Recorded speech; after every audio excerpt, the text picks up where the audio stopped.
Hey, what's up everyone? Tech Geek Josh here with a review of the Samsung Illusion.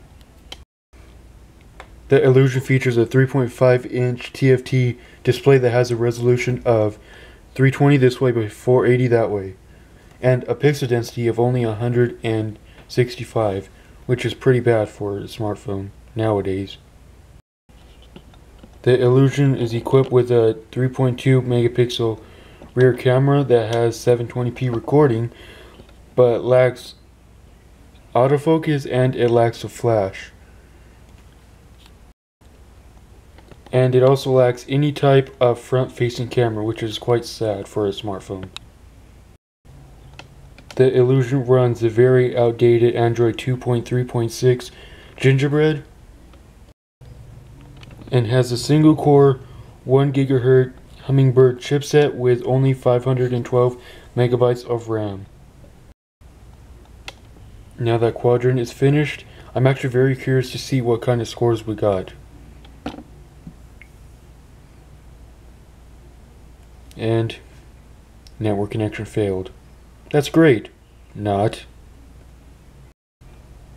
The Illusion has 2 gigabytes of built-in storage with around 0.99 gigabytes available to the user. The storage can further be expanded via the microSD card slot found on the left side right here, for anybody wondering.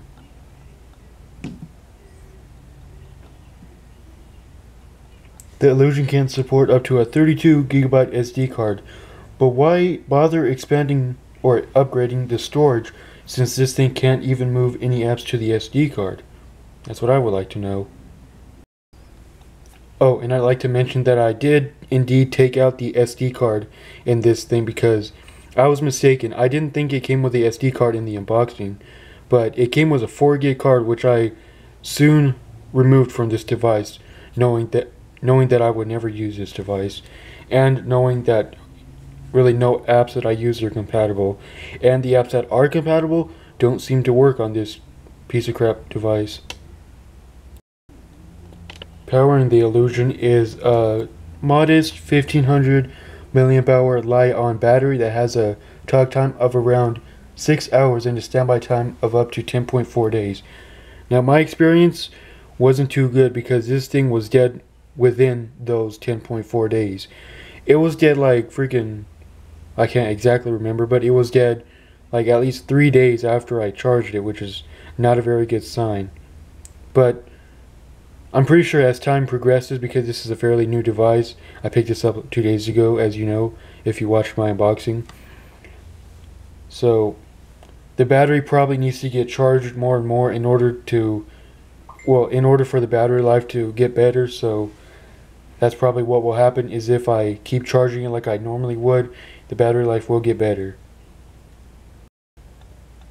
Let's not even talk about gaming with this handset due to the fact that this thing has a very slow 1 gigahertz processor and only 512 megabytes of RAM. And plus, and in addition, this thing barely has any storage.